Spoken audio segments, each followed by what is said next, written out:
I'm Jane Johnson, 62 years old. If you had asked me a few years ago to describe my life, I would have told you it was a simple one, steady, predictable, and full of love for my husband, Edward, and our son, Ryan. For over 35 years, I had devoted myself entirely to my family. I raised Ryan with the same care I once received from my own mother, and I stood by Edward through thick and thin, never once complaining, even when his work took him away from home more than I'd have liked. The silence of those years sometimes weighed heavier than the loudest arguments would have. My mother's death had been hard. She was my last link to a world where I felt seen and understood, but somehow, I carried on. Edward, although always kind, seemed more absorbed in his business than in offering me true companionship. Yet, I believed that things would change someday, that all my sacrifices and efforts would be appreciated. But life, it seems, has a way of turning your expectations upside down when you least expect it. After Edward passed away, I found myself standing at the edge of a cliff I hadn't seen coming. I'd been so focused on supporting him and raising Ryan, that I hadn't noticed how little space I had left for myself. In the end, it wasn't even his death that shook me the most, it was what happened afterward. I was blindsided by the will. Edward had always been methodical. He liked to have things in order, even in his death. But when I sat down with the lawyer to hear the reading of the will, I expected comfort. Instead, I felt a cold slap of betrayal. Edward, the man I had spent over half my life supporting, had left everything, our house, his business, and the $24 million he had spent his life accumulating, to Ryan. I was left with nothing. I didn't expect a grand inheritance, but I certainly didn't expect to be completely cut out either. The lawyer, a man I had known for years, cleared his throat uncomfortably as he read the document aloud. I couldn't hear the words properly. They were like echoes in my head, bouncing off the walls and growing fainter as I sat there, completely stunned. Ryan didn't look at me during the reading. His gaze was fixed firmly on the papers, and his expression was unreadable. It was then that I realized something was very wrong. I had always expected a measure of kindness from him, a sense of duty, maybe even love. But instead, he seemed indifferent. Once the lawyer finished, he looked at me sympathetically, but it didn't matter. Nothing mattered anymore. The man who I had given my entire life to had left me with nothing but the overwhelming silence of the room. Ryan, as if reading my thoughts, broke the silence first. "Mom, there's more," he said, his voice barely above a whisper. "We need to talk." I stared at him, disbelief still hanging heavy in the air. Ryan was my son, the boy I had raised, the one I had hoped would always be there for me. But his words weren't words of comfort. "Mom, I think it's time you move out," he continued, his eyes finally meeting mine. There was no compassion in his gaze. "The house is mine now. You can stay for a little while, but I think you should start thinking about other options." I was still in shock. My mind couldn't process what he was saying. This couldn't be real. But the more he spoke, the clearer it became that he wasn't joking. "You'll be fine," he added. "I'm sure you'll find something. Maybe a senior living community, something that fits your lifestyle." I felt the sting of his words cut deep into me. A senior living community? Was that how little he thought of me? I had spent years cooking for him, cleaning for him, being there through every hardship, every birthday, every holiday. And this was how I was repaid? With a suggestion that I find a place to live that was more appropriate for my age? The hurt was raw, painful. My chest tightened, and for the first time in a long while, I felt truly alone. "Ryan, please," I said, my voice trembling. "I'm your mother. How could you do this to me?" But Ryan didn't respond. He turned away, already moving on, as if he had completed some task and now had to go. The finality of it hit me hard. The man I had raised, the boy I had nurtured, had discarded me without a second thought. "I'll leave," I muttered, more to myself than to him. The next few days felt like a blur. The shock of Ryan's words lingered, but I did what I had always done, I took care of things. I packed my things. Not that I had much. Over the years, Edward had insisted on keeping things simple. But even though the house wasn't filled with possessions, it was filled with memories. Our memories. And now, I had to leave those memories behind. I spent those days sorting through the things I could carry with me, the few personal items I had left. A photo album of Ryan's childhood, a few keepsakes, and the faint smell of the life I had once known. The house I had once called home now felt like a prison. And as I walked through the rooms, one last time, I couldn't help but feel the weight of everything that had been lost. It wasn't just the material things that were being taken from me. It was my sense of belonging, my place in this world. I had been discarded. And what hurt the most was that I had been discarded by my own son. I didn't know where to go. I had no place to call home. I couldn't go to my friends, they all had their own lives to live. And the thought of calling family, people who had never been close to me, felt like the last step toward total humiliation. So, I did what I always did in times of crisis, I held it together. I didn't let the world see the raw pain that throbbed just beneath the surface. When I left, Ryan didn't even say goodbye. The days following the betrayal were some of the most painful I had ever endured. The reality of being cast aside by my son, someone I had raised with all the love and care I could give, was a wound that refused to heal. As the days passed, I couldn't escape the nagging feeling that my entire life had been a lie. My own son, the one I had devoted everything to, had thrown me out without a second thought. The day I left our home, the place where I had spent nearly every moment of my adult life, I couldn't bring myself to look back. There was too much history there, too many memories of raising Ryan, of cooking meals for Edward, of cleaning the house, and organizing every family holiday with a loving, if sometimes weary, heart. But I knew I had to leave. I couldn't stay in a house that no longer felt like home. It had been stripped of its warmth, its safety, by the very people I had cared for most. I found myself standing at the entrance of a small, run-down hotel. The kind of place you never imagined yourself visiting, let alone staying in. The Sunset Inn wasn't anything special. The rooms were old, the wallpaper peeling, and the air had a musty smell. But in that moment, it felt like the only place I could afford, and more importantly, the only place that could give me some semblance of privacy. I walked into the tiny room, the kind with a bed covered in faded floral sheets and a small wooden desk that had seen better days. I dropped my bags onto the floor and stood there for a moment, staring at the walls. The weight of my situation finally hit me. I was alone. Completely alone. For years, I had poured everything I had into my family, only to be cast aside when I was no longer of use to them. I thought of all the years I had spent supporting Edward's career, quietly sacrificing my own desires and needs to keep everything running smoothly. And for what? So that when I was finally in need of support, no one would be there for me? I didn't know what to do. But as the days passed, a quiet resolve began to settle within me. I wasn't going to let this be the end of my story.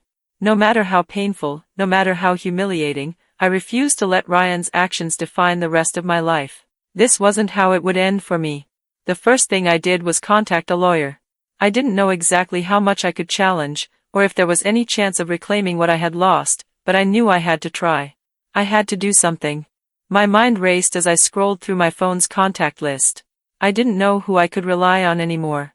The thought of reaching out to friends or family for help felt like an admission of weakness. But this wasn't about pride anymore. This was about survival.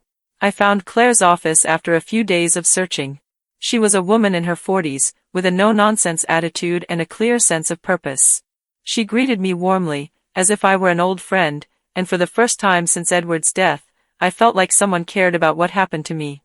She listened attentively as I recounted my story, her brow furrowed in concentration. "I don't know what to say, Jane," she said once I had finished. "This isn't exactly uncommon. People fight over inheritance all the time. But from what you're telling me, there are enough discrepancies here to warrant a closer look. We may be able to find something that could help." For the first time in weeks, I allowed myself a sliver of hope. Maybe there was a way out of this after all. Maybe I didn't have to accept Ryan's decision as final. Claire went over the details of the will with me, explaining the terms and conditions that Edward had laid out. I had always assumed that everything would be left to Ryan, that the family home and the fortune would be his to inherit, as was often expected. But there was more to the story than that. Claire believed that there was enough ambiguity in the language of the will to potentially challenge it. That was all I needed to hear. I would fight for what was mine. The next few weeks were a blur of phone calls, paperwork, and meetings. I spent hours gathering every document I could find, every letter, every financial statement that might support my case. The legal world was a strange one to me, full of terms and phrases I didn't understand, but I persevered. I couldn't afford to back down now. I was determined to win this battle, not just for the money, but for my dignity. I needed to prove to myself that I wasn't just a discarded relic of the past, that I still had value. I wasn't ready to fade into the background just because my family had decided I was no longer needed. But fighting the legal system was not an easy task. Every day felt like a test of endurance. Claire was supportive, but I could see the weariness in her eyes. I knew I wasn't the only case she was working on, but I couldn't help but feel as though I was pushing her patience. It was frustrating, but I refused to give up. One day, while going through old papers in Edward's study, I found something that stopped me cold. It was a letter from Edward, addressed to me. I hadn't seen it before, and the ink was faint, as though it had been written many years ago. I opened it carefully, and as I read the words, a chill ran through me. The letter was a simple note, but it was clear that Edward had known this day would come. He spoke of his love for me, his deep gratitude for everything I had done for him and Ryan, and he expressed a desire to ensure that I would always be cared for, no matter what happened.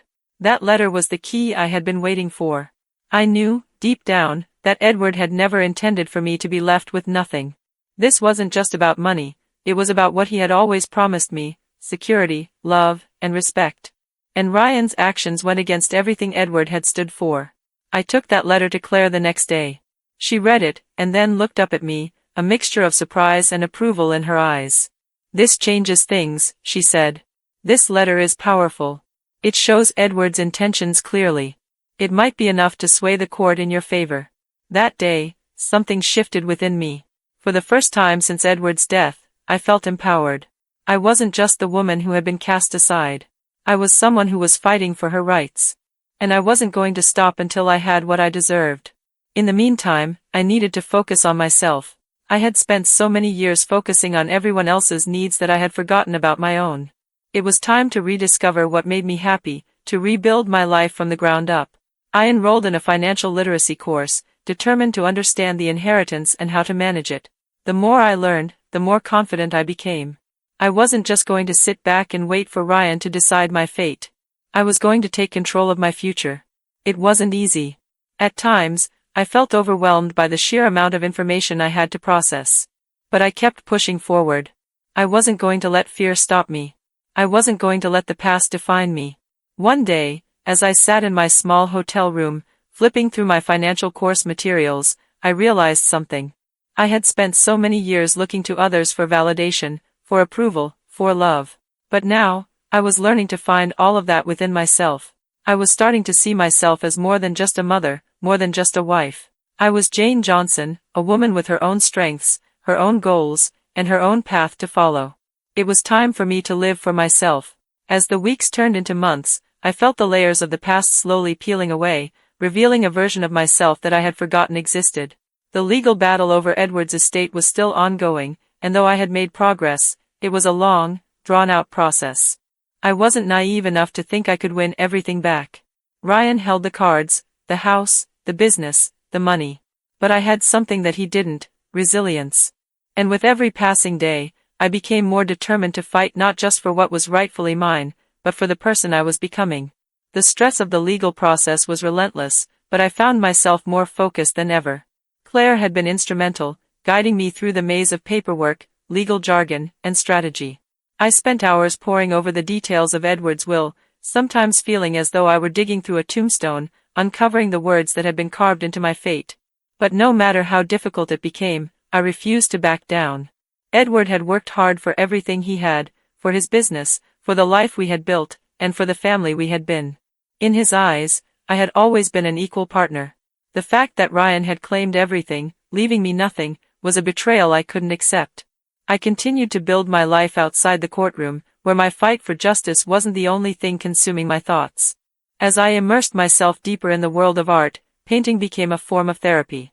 Each brushstroke was like a release, allowing me to express emotions that I had buried for too long. Helen had been a constant source of support, encouraging me to explore my creativity and take my artwork seriously.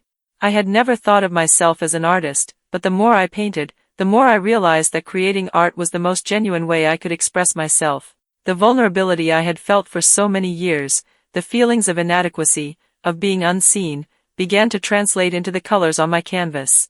It wasn't just about creating something beautiful. It was about creating something that was mine, a reflection of who I was becoming. One evening, after a particularly productive day in the studio, I sat down in front of one of my paintings, a piece I had been working on for weeks. It was a landscape, a view of a field I had walked through countless times in the past. But this time, the scene was different. It was darker, more dramatic. The sky above the field was stormy, and the landscape seemed to stretch into an endless horizon. It wasn't just a painting. It was a story of struggle, of survival, and of the hope that could be found even in the most difficult circumstances. For the first time in my life, I saw myself in my work. The stormy sky, the turbulent ground, the colors that clashed yet still formed something beautiful. It was a metaphor for my own life. I had endured so much, but I was still here. I was still standing. I was still creating. As the exhibition approached, I began to feel a mixture of excitement and dread. Showing my work felt like stepping onto a stage, exposing myself in a way I hadn't done in years. My heart raced as the day grew closer. What if people didn't like it? What if my work was dismissed as amateurish? But even as the doubts crept in, I knew that I couldn't back out now. I had come too far. The night of the exhibition, I stood in the gallery, surrounded by my paintings, my heart pounding in my chest. The space was filled with people, strangers, mostly. There were other artists there, of course, but most of the guests were just art lovers, drawn to the gallery by curiosity or the promise of something new.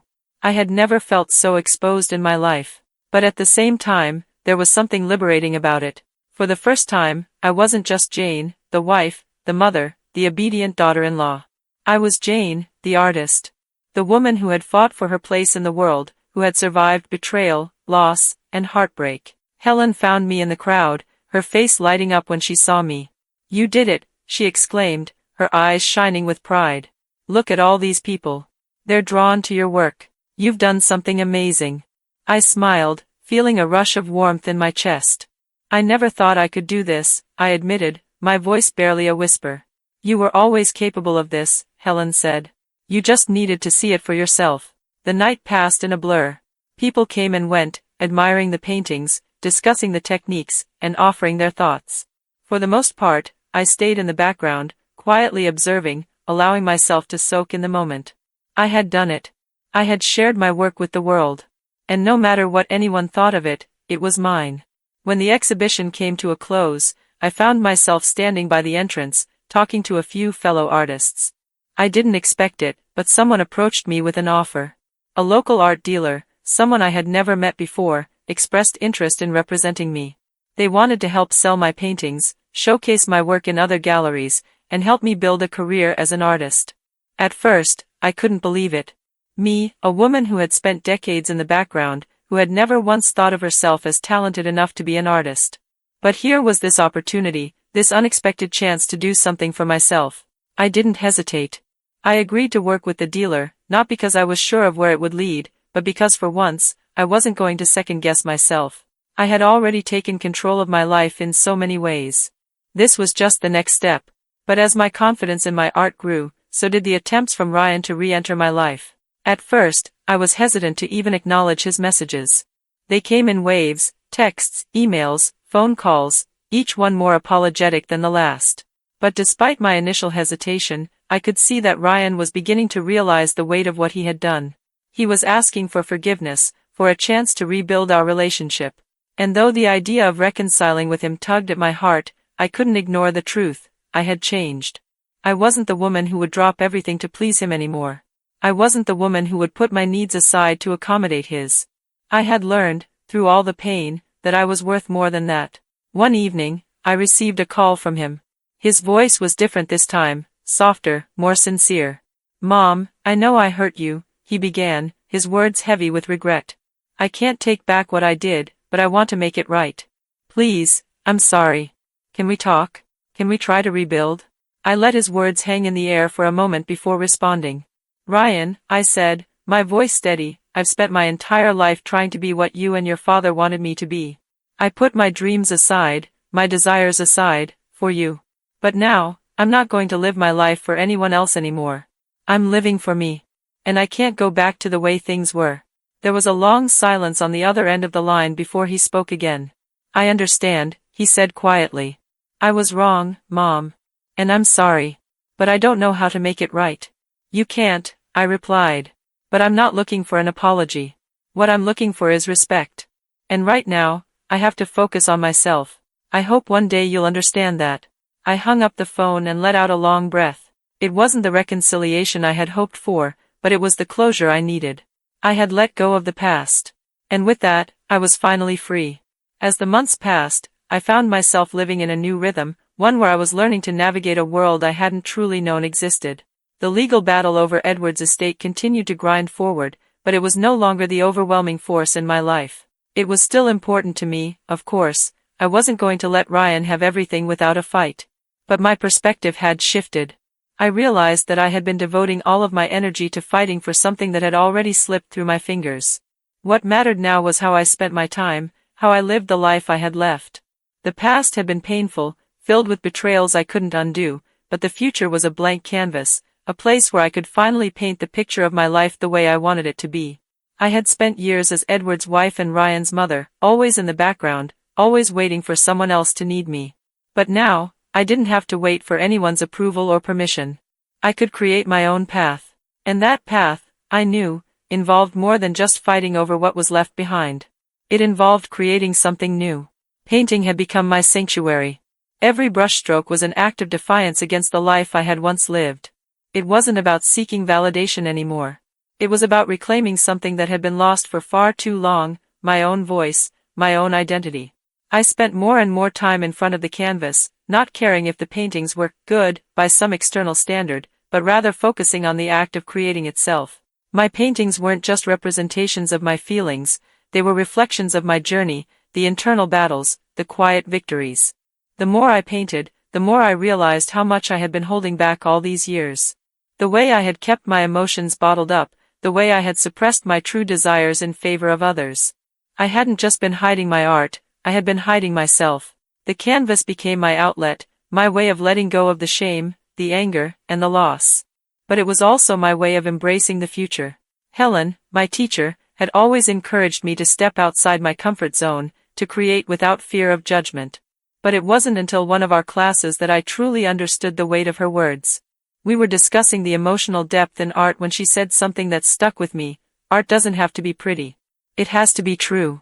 Those words reverberated in my mind. For so many years, I had been afraid of being true to myself. I had been afraid of showing who I really was, of standing up and saying, "This is who I am." I had spent my life playing roles, wife, mother, daughter, but I had never given myself permission to simply be Jane.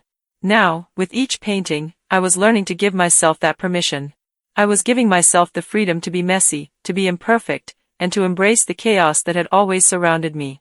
I began to look at my life in a new way. It was no longer about trying to fix everything or hold it all together. It was about letting go of the need for control and accepting that life was unpredictable, messy, and often painful. But even in the chaos, there was beauty. And that beauty, I was starting to see, was worth embracing. It was during this period of transformation that I was invited to a larger exhibition. It was a huge opportunity, one that I had never anticipated. When the invitation came, I hesitated. Part of me wanted to decline. What if people didn't like my work? What if I wasn't good enough? But then I remembered Helen's words. Art doesn't have to be pretty. It has to be true. The truth was that I was scared. I was scared of rejection, of failure. But I was more scared of not trying. I had spent far too many years living in fear, fear of not being enough, fear of losing everything, fear of being invisible. But now, I was learning to face my fears head on. I wasn't going to let them stop me. So, I agreed to the exhibition. And I began preparing my work for it. The pieces I chose weren't polished or perfect. They were raw and vulnerable, the way I felt. Some of them were dark, reflecting the pain I had experienced over the past year. But there were others that were lighter, filled with color and life. Those pieces were a reflection of my growth, of the hope I was beginning to feel. As the day of the exhibition approached, I felt a mixture of excitement and dread. I had no idea how my work would be received. But that night, as I stood in front of my paintings, surrounded by people who were seeing my work for the first time, I realized something. It didn't matter what they thought. It didn't matter if they liked my paintings or not. What mattered was that I had put myself out there. I had taken a risk. And for the first time in my life, I didn't care about the outcome. People came and went throughout the night. Some were interested in my work, others just passing through. But there was one woman who stood in front of one of my pieces for what felt like an eternity. I noticed her standing there, her face still, her eyes focused on the painting. It was one of the darker pieces, a stormy landscape with jagged waves crashing against a rocky shore.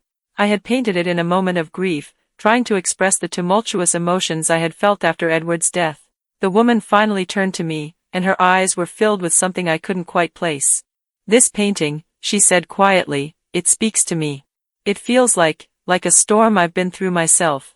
I smiled, not knowing what to say. I didn't need to explain. She understood.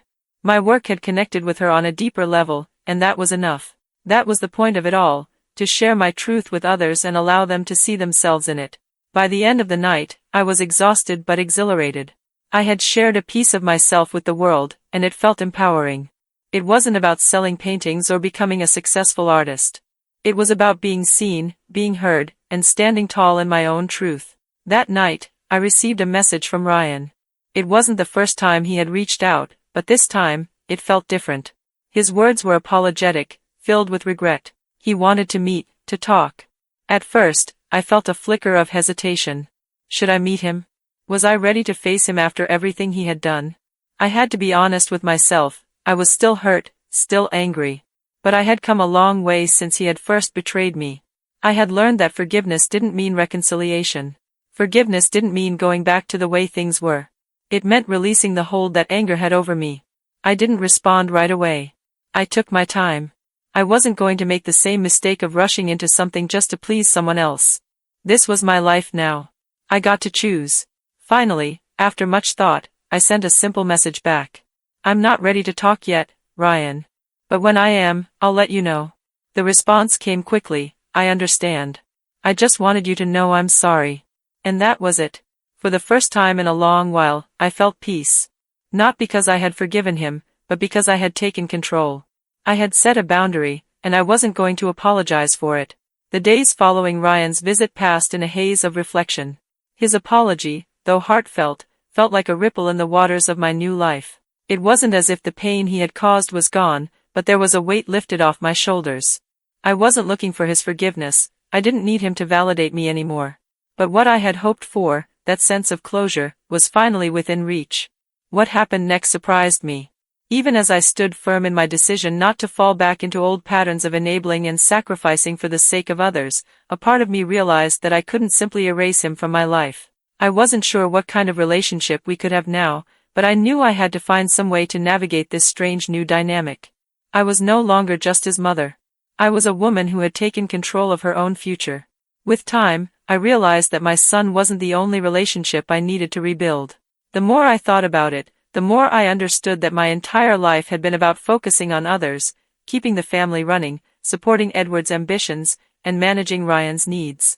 But in doing so, I had neglected the most important relationship of all, the one I had with myself. I had spent years losing myself in the roles I was expected to play. As a wife, as a mother, and even as a daughter-in-law, I had been someone who existed to serve others. And in the process, I had forgotten what it felt like to make decisions for myself. For the first time, I wasn't asking anyone else what I should do. I wasn't waiting for approval.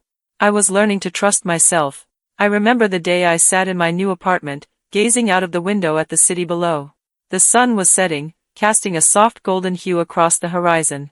I had spent so many years afraid to look too far ahead, to even think about what the future might hold. But now, I found myself dreaming. I dreamt of the life I wanted to build, not just for the sake of my art, but for the sake of my own happiness. The woman I had been was gone, and in her place stood someone stronger, someone who knew what she was capable of. My work continued to evolve. The deeper I went into my paintings, the more I uncovered about myself. Each piece became an exploration of my own transformation. Some were dark and heavy, filled with turbulent waves and stormy skies, reflecting the chaos of the past.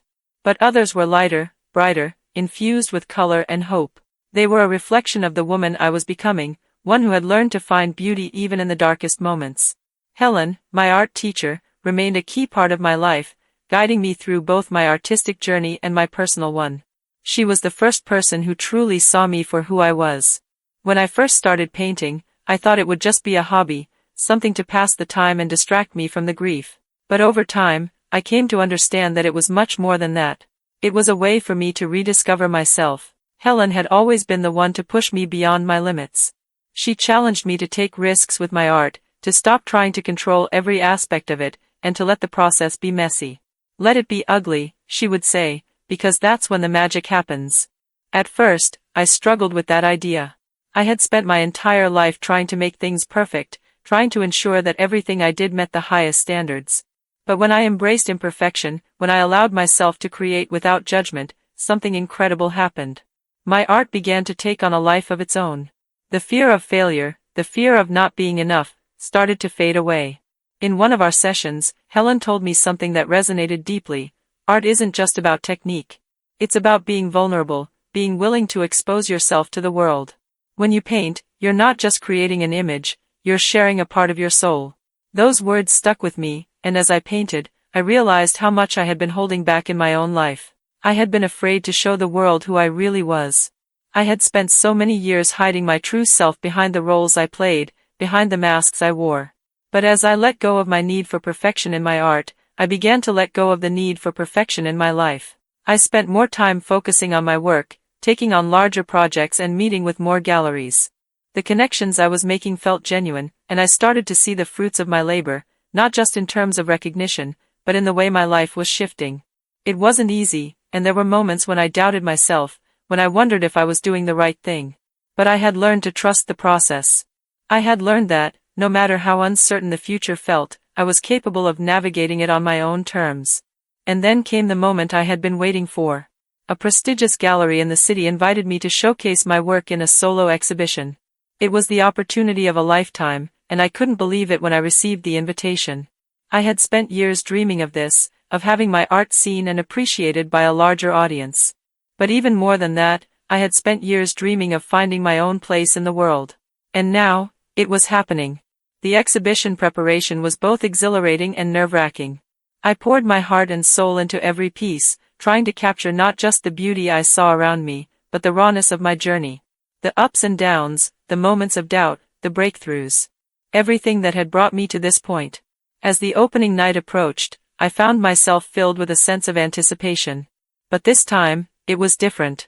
The nervousness I felt wasn't about the approval of others. It was about how far I had come, from a woman who had spent years trying to make everyone else happy, to a woman who was now standing tall and proud of her own accomplishments. When the night of the exhibition arrived, I found myself walking through the gallery doors with a sense of purpose. The room was filled with people, all admiring the work on display. But instead of feeling like an outsider, I felt at home. These were my creations, my story, my truth, and I was finally comfortable sharing them with the world. The evening was a success. The gallery was buzzing with compliments, and several of my pieces were sold. But more than the sales, it was the recognition of my journey that mattered most. People didn't just see my paintings, they saw me. And for the first time in my life, I felt truly seen.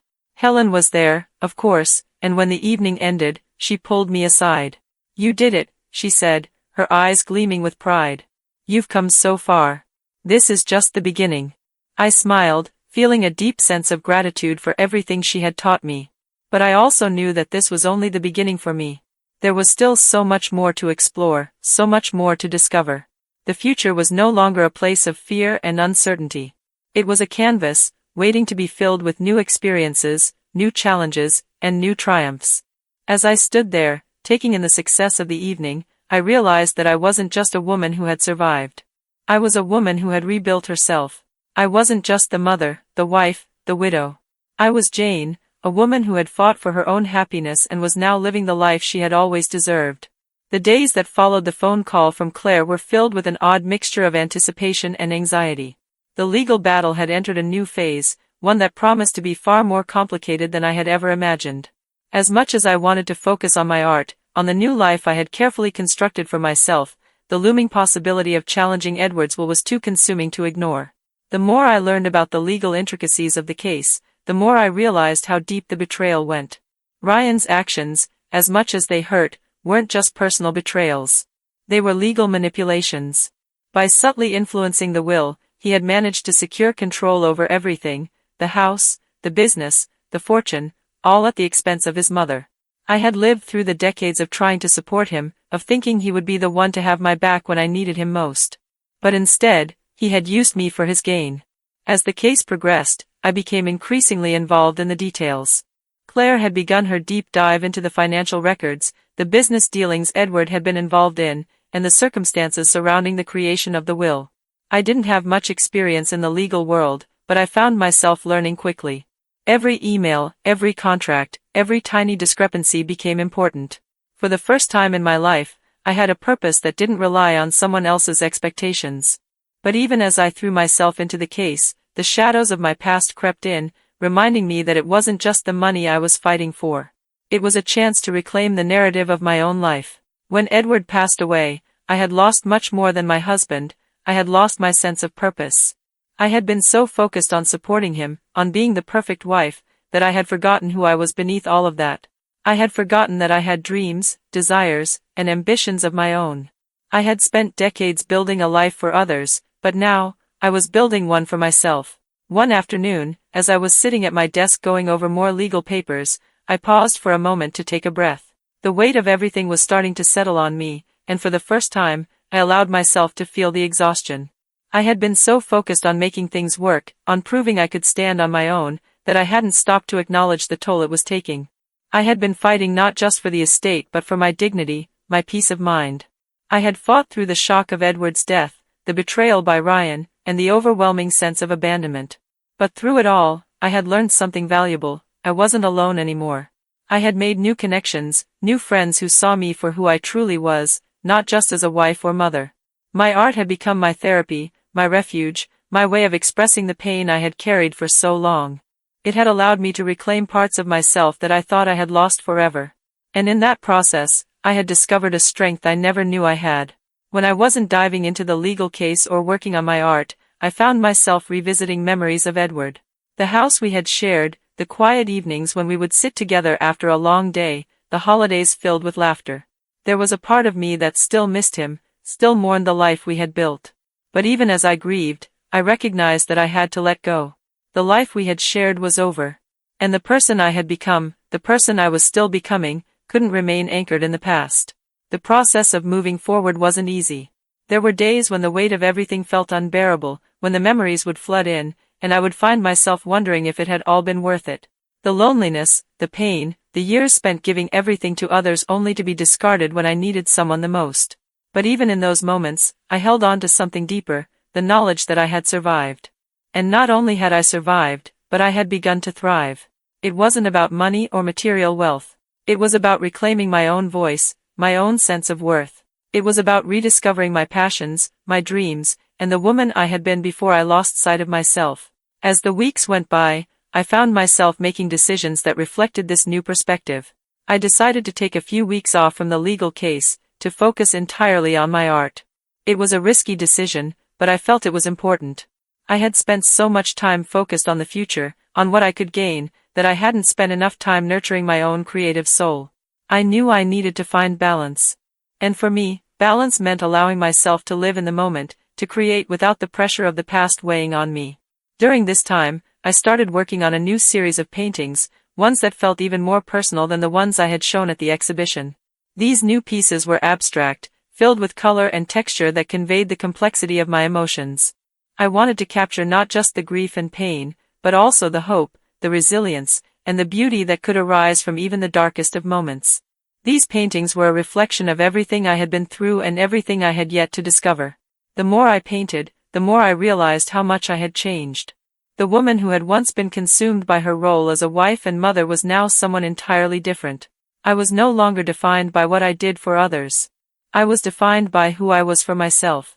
One afternoon, I received a call from Claire. She had some updates on the case, and for the first time in a long while, I felt a spark of hope.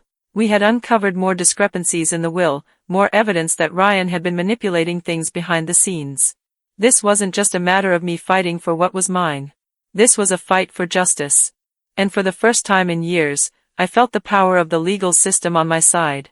"We're going to move forward with a full challenge to the will," Claire said, her voice calm but confident. "We've got the evidence we need, and I believe we can win this." I felt a wave of relief wash over me. This wasn't just about money, this wasn't just about the house or the business. It was about reclaiming my life, my dignity, and my place in the world. Ryan had taken so much from me, but he hadn't taken everything. He hadn't taken my will to live, my strength, or my ability to build something new. Over the next few weeks, I watched as the legal process unfolded. It wasn't easy, and there were moments when I wondered if it was all worth it. The emotional toll of reliving everything, of constantly fighting for what I was owed, was exhausting. But even in the darkest moments, I reminded myself that I was doing this for me.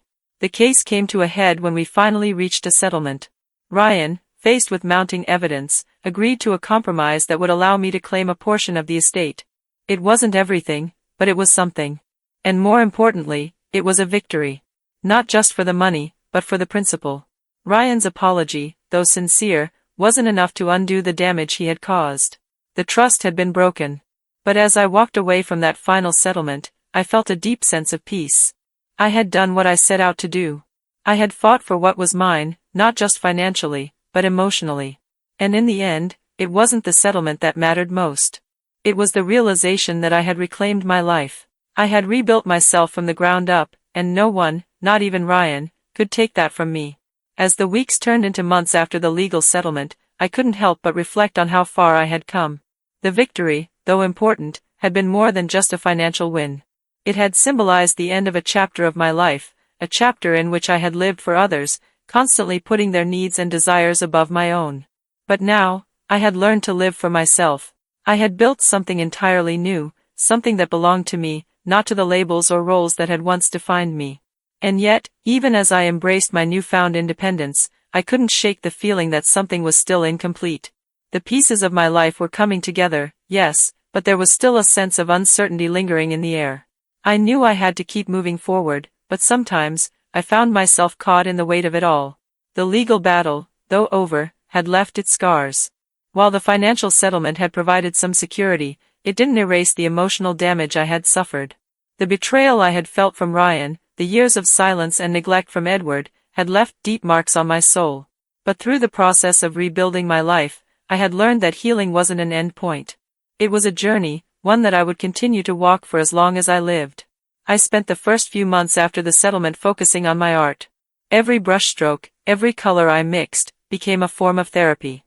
It wasn't just the act of painting that helped me heal, it was the process of creating something that was entirely mine, something that spoke to my soul and reflected the person I had become. The exhibitions had given me recognition, yes, but it was the quiet moments in my studio, alone with my thoughts and my work, that had brought me the most peace. But just when I thought I had achieved some semblance of balance, something unexpected happened. Claire, my lawyer, called again. This time, her voice was even more urgent than before. "Jane, we need to talk," she said, her tone serious. "There's something I think you should know." I sat up straight, my heart skipping a beat. Every time Claire called with that tone, it meant something significant. I had learned to brace myself for whatever news she was about to deliver. "Claire, what's going on?" "There's more to the estate than we originally thought," she began, slowly. "I know we've closed the chapter on the will, but as we were going through some of the business dealings Edward was involved in, we found some inconsistencies. I'm afraid Ryan may have hidden more from you than we initially realized. There are international investments and assets that he's kept under his control, things that were meant to be part of your inheritance." My breath caught in my throat. "More? How is that possible?" "It looks like Edward made some decisions that weren't included in the will. There are investments he made overseas, and it seems like they were meant for you to inherit. Ryan had the knowledge and the ability to hide them from you. We have reason to believe that he took advantage of his position to manipulate the situation further. We can challenge these findings, but it will take time." The weight of her words hit me harder than I expected. It wasn't just about the house or the $24 million. It was about the lies, the manipulation, and the continued control that Ryan had exercised over me even after Edward's death. I had thought that when the legal battle was over, I could finally put it all behind me, but now, I was being dragged back into the past once again. I stood up, pacing around my apartment, my thoughts swirling. I hadn't come this far, fought this hard, only to be kept in the dark again. But this time, things were different. This time, I wasn't going to let Ryan's actions define me. I wasn't going to allow him to continue controlling the narrative of my life. "What do I need to do?" I asked, my voice steady with determination. "I'll need to gather more documents, reach out to some of the contacts involved, and see what we can prove," Claire explained. "This won't be easy, Jane. It will be a long and difficult process, but I believe we can make a case for you." I took a deep breath. This wasn't just about the money. It was about justice, about reclaiming the respect I had been denied for so long. It was about taking back control of my life, not just from Ryan, but from the constraints I had placed on myself. "I'm in," I said firmly. "Let's do it. Let's fight." After that call, I spent the next few days in a haze of preparation. I gathered all the financial records I had, the ones I had kept from the previous case, and started organizing everything Claire would need. My emotions were conflicted. Part of me was tired of the fight. I had just started to rebuild my life, and I was ready to leave the past behind. But another part of me knew that I couldn't let this go. Not when it felt like Ryan was continuing to rob me of what was rightfully mine. While Claire worked behind the scenes, I focused on my art. The process of painting had become my refuge, my way of escaping the chaos. I painted every day, losing myself in the colors, the brushstrokes, and the shapes that emerged on the canvas. Painting had become more than just a form of expression, it had become a part of me, a way for me to process the world around me. But as I painted, I couldn't help but think about the life I had left behind. The years I had spent living for others, the sacrifices I had made. I had spent so much time hoping for something, some acknowledgement, some recognition, but now, I was realizing that the only recognition I needed was from myself. I had spent my life looking for validation from people who never truly saw me, and now, I was finally learning to see myself for who I was. As the legal case progressed, the pressure mounted. There were days when I felt overwhelmed, when I questioned whether it was worth it to continue. But every time I picked up a paintbrush, I was reminded of how far I had come. I wasn't the woman I had been before. I wasn't the woman who had been silenced by the expectations of others. I was the woman who had fought for her own happiness, her own voice. The more I painted, the more I realized that this new chapter wasn't just about reclaiming what had been taken from me. It was about redefining who I was, about embracing the woman I had become. The art I created, the decisions I made, and the life I was building were all reflections of that transformation. When I look back on those months, I see a woman who was determined to live life on her own terms. I see a woman who had faced betrayal, grief, and loss, and had emerged stronger on the other side. And I see a woman who was finally learning to live for herself, without apology. As the legal proceedings continued to unfold, I found myself at peace. I didn't need Ryan's approval, and I didn't need his acknowledgement. The truth, as painful as it was, had been revealed. And the woman I had become was no longer afraid to face it. In the end, the legal battle over Edward's estate came to a close. It wasn't the easy victory I had hoped for, but it was a victory nonetheless.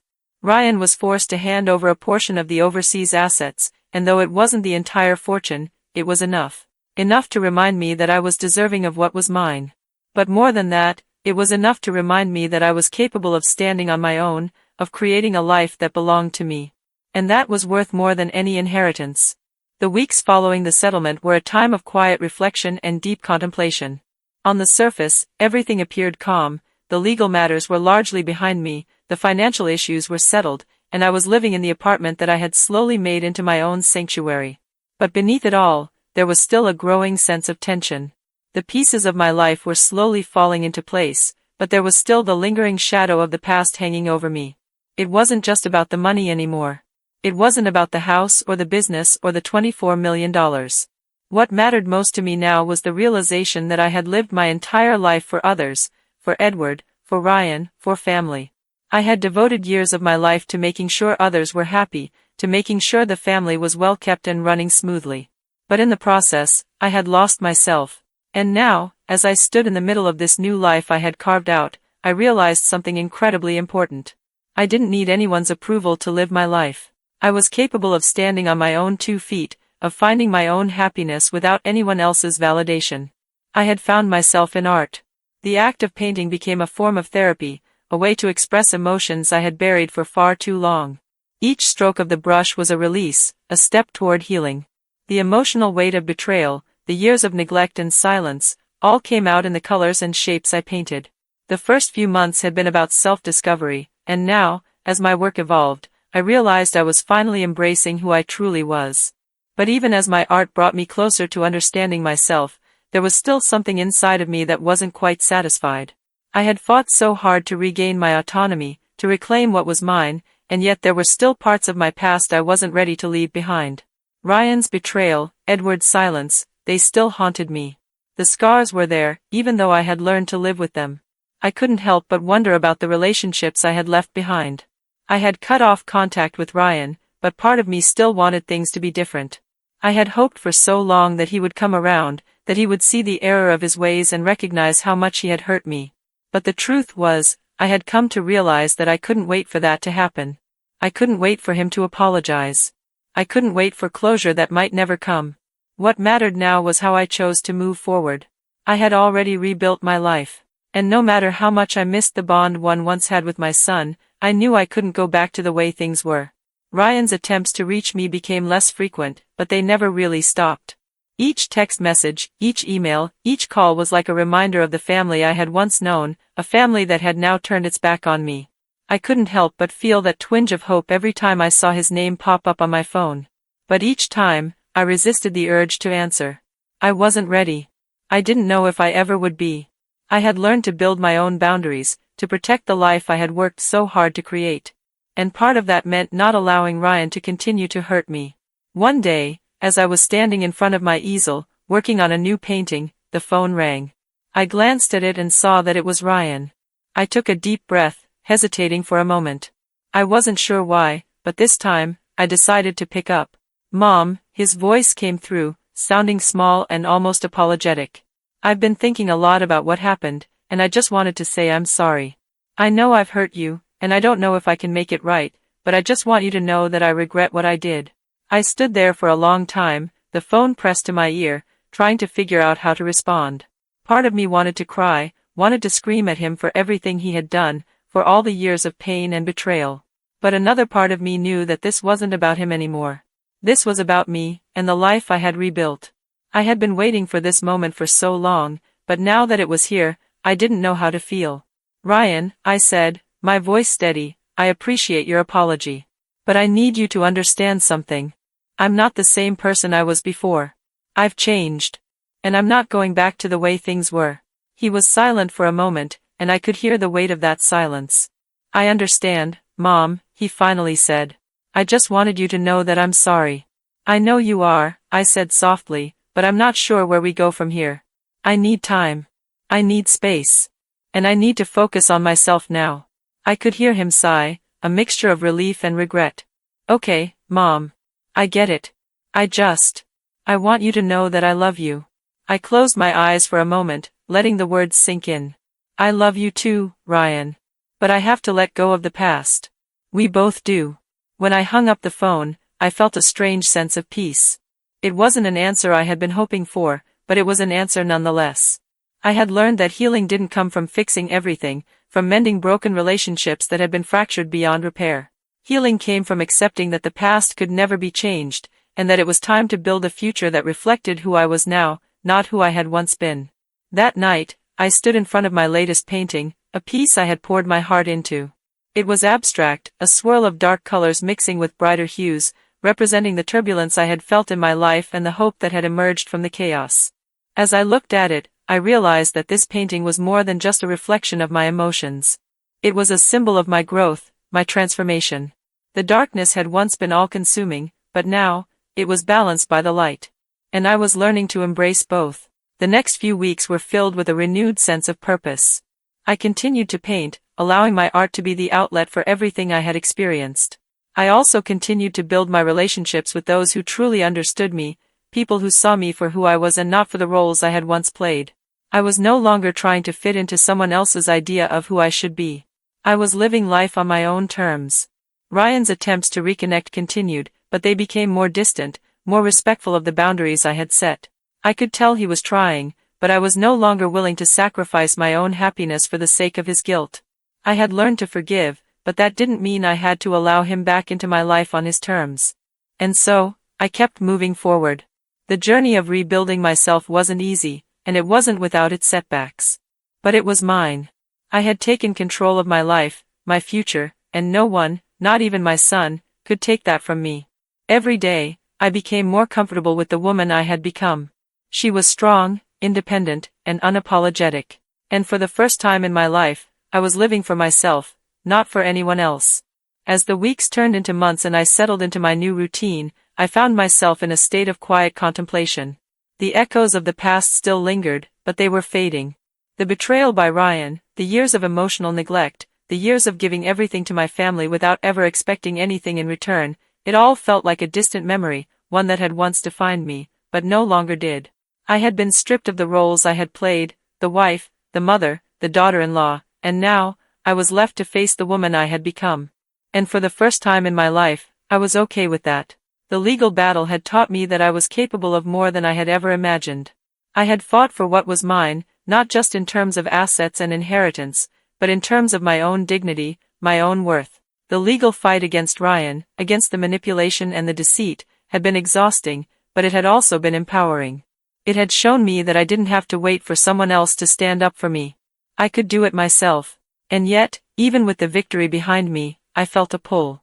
The pull of the past, the pull of memories and people I had left behind. I had rebuilt my life, but there were moments when I found myself standing on the precipice of everything I had worked for, wondering if it would all crumble under the weight of the history I couldn't escape. I wasn't sure where this feeling came from. Maybe it was the lingering sense of loss from my relationship with Ryan. Even though I had made the decision to cut him off emotionally, to set clear boundaries, I still felt the tinge of disappointment. I had spent so many years pouring myself into his well-being, always hoping that one day, he would come to appreciate me, see all the sacrifices I had made. But that had never come to pass. The distance between us was painful, but it was also a reminder that some relationships are meant to be left behind. It wasn't that I didn't love him. I did. But I had to realize that love, at times, is not enough. There are certain boundaries that can never be crossed, certain betrayals that are too deep to forgive without boundaries. My relationship with Ryan had been poisoned by greed, by his need for control. He had taken everything I had given him and turned it into a tool for his own advantage. I had given him my love, my care, my unwavering support, and in return, he had cast me aside the moment I was no longer useful to him. And that realization stung. It still did. But in those moments of pain, I learned something important. I didn't need his validation to feel complete. I didn't need his love to know that I was worthy of happiness. The love I had been giving away so freely all these years had to be given to myself now. It was time to stop looking outside of myself for the validation I had been craving for so long. Time to stop hoping that someone else would recognize my worth, would see me for who I truly was. The truth was, I had been worthy all along. I had always been worthy of love, respect, and happiness. But I had been so focused on meeting others' needs that I had forgotten to meet my own. This shift in perspective wasn't easy. I had spent most of my life living for others, making sure they were taken care of, keeping the household running smoothly, supporting my husband's ambitions, and raising my son to be everything I had hoped he would be. I had sacrificed so much, and in return, I had expected love, gratitude, and respect. But instead, I had received silence, neglect, and, eventually, betrayal. It wasn't that I regretted the sacrifices I had made, they had been made out of love. But I realized I had neglected myself in the process. The realization was both painful and liberating. I had spent so much of my life trapped in a cycle of giving, never asking for anything in return. But now, I understood that I was allowed to ask. I was allowed to claim what was mine. My time, my energy, my love, these things were valuable, and they deserved to be honored. The more I thought about it, the more I realized that I had been fighting for something greater than money or assets. I had been fighting for my right to live on my own terms, to reclaim my own life and my own identity. And while the legal battle had been part of that journey, the real victory had been the freedom I had discovered within myself. With this new understanding, I began to take the next steps in my life. I threw myself deeper into my art, pushing myself to experiment with new styles, new colors, new techniques. I spent more time painting than I ever had before, and for the first time, I felt truly free in my creative process. It wasn't about perfection or meeting someone else's expectations. It was about expression, about letting my soul speak through the brush. The act of creating became my sanctuary, my place of peace. As I worked, I began to feel the shift within me. I wasn't just painting for myself anymore. I was painting for the woman I had become, the woman who had survived, the woman who had learned to stand up for herself, the woman who had found strength in her own vulnerability.